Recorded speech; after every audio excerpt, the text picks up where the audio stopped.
Namaste everyone, my name is Gauri Bhargav, and today, being the auspicious day of Mahashivaratri, I would like to share a story with all of you. Mahashivaratri is a festival that is celebrated by Hindus around the world every year. The 14th day of the lunar month, that is the day before New Moon Day, is called Shivaratri. There are totally 12 Shivaratris in a calendar year, and the one that occurs during the February-March time frame is celebrated as Mahashivaratri. Unlike other festivals, this festival is celebrated during the night. It is of great spiritual and religious significance for Hindus.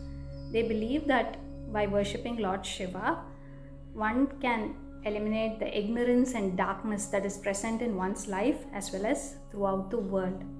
So devotees, they flock temples, they fast throughout the day, they pray to Lord Shiva by chanting mantras, rudram, chamakam, sing songs, and they also make offerings to the Lord. There are a lot of stories that are associated with the origin of this festival. It is believed that on this day, Lord Shiva got married to goddess Parvati. And according to another lore, it is believed that on this day, the Devas and Asuras, while churning the ocean, the poison Hala Hala emerged, and it was Lord Shiva who partook the poison in order to save the entire world. And that's how he got the name Neelakanta, because his throat had turned blue. Now, I'm not going to elaborate on these stories because they're all quite popular. Today, I would like to narrate the story of Thiru Poosalar Naayanar, who was an ardent devotee of Lord Shiva. And he built a temple. And you know where the temple was?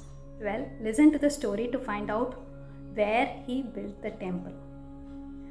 Thiru Poosalar Naayanar is believed to be the 58th Nayanmar among the 63 Nayanars. So here goes the story. Thiru Poosalar was from the town Tirunindravur, which is in Tamil Nadu. He was an ardent devotee of Lord Shiva, and his dream was to build a temple for Lord Shiva. And for that, he sought funds from a lot of donors and rich people, but he was unable to gather the funds that were required, and he was quite poor. So he was heartbroken, and then one day an idea struck him. Why should I build a temple physically, which costs a lot of money? What if I built the temple inside my heart? So that seemed like a great idea, and after that, he studied the Agama Shastras that were required to build a temple. He also consulted knowledgeable Shivacharyas.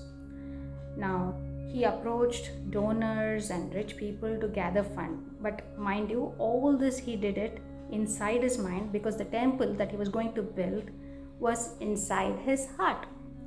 He approached artisans, sculptors, and architects who gave him detailed plan and design, and he commenced the building. So brick by brick, pillar by pillar, he started the construction. Just because he built it inside his heart, it did not mean that he just finished it very quickly. He took the same time that it would take to build a real temple. And finally, on one day, the Rajagopuram was done. The 4 pillars on the 4 sides, north, south, east, west, it was constructed. The dome, the ancillary pillars, the shrine, everything was ready. Even the sacred kalashams were placed. And the shrines, that is Mother Goddess, Lord Shiva, Muruga, Vinayaka, so the shrines were made ready to be placed.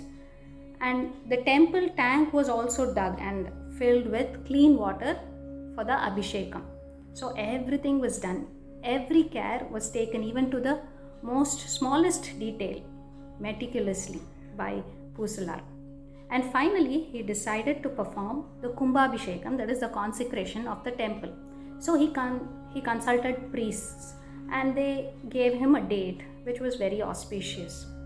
In the meanwhile, the Kadava king in Kanjivaram, during those days, the Pallavas were in reign. So the Kadava king, he had also built a lavish temple which was made of granite, red and black stones and marble, and it was a physical temple. It was built with a lot of resources and lavishly. Now, he was also a very ardent devotee of Lord Shiva, and he decided to perform the Kumbhabhishekam of his temple too. However, the date that he had fixed was same as the date that Poosalar had fixed. So one night, the king went to bed, and in his dream, Lord Shiva appeared. He told him that the king had to postpone the date of Kumbhabhishekam because Lord Shiva wanted to attend the consecration or the Kumbhabhishekam of the temple that was constructed by Thiru Poosalar. The king was very happy that Lord Shiva appeared in his dream, but at the same time he was very intrigued to find out the temple that was built by Thiru Poosalar. He wondered how that temple could be much better than his. And he woke up the next day and decided to embark on a journey to Tirunendravoor. And when he went there, he searched many places, but he was unable to spot the temple. So finally, he went and met Poosalar and asked him about the temple that he had built. Thiru Poosalar said that the temple that he had built was inside his heart. The king was completely awestruck. He told him that Lord Shiva had appeared in his dreams and told that he would like to attend the Kumbhabhishekam of Thiru Poosalar's temple. So Poosalar was moved to tears. The king fell on Poosalar's feet because he realized that Thiru Poosalar's devotion was indeed very pure and great. And Thiru Poosalar, he went on to worship the Shiva that was inside his heart, the temple that he had constructed inside his heart throughout his life. And finally, he reached the abode of Lord Shiva. And the king, finally, he built a temple in Tirunendravoor, Hridayalishwarar temple. So Hridaya means heart and Ishwarar means Shiva.